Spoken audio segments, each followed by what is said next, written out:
Is that the way that it should be done across the nation rather than a federal increase in the minimum wage? Let each state, each locality decide for themselves?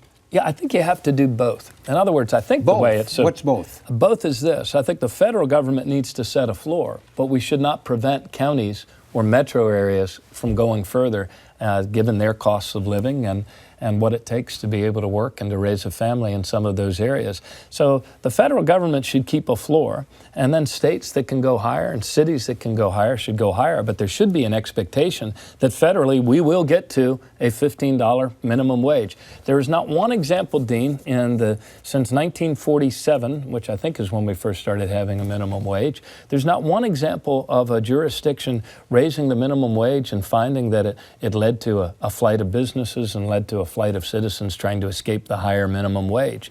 And on the contrary, when workers earn more money, they spend it and the economy grows.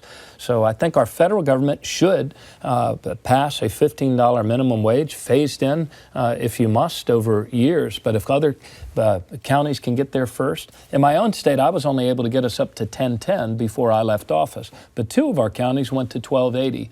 And neither of those counties has reported the sort of cataclysmic suffering that many right-wing sort of trickle-down economists would have predicted.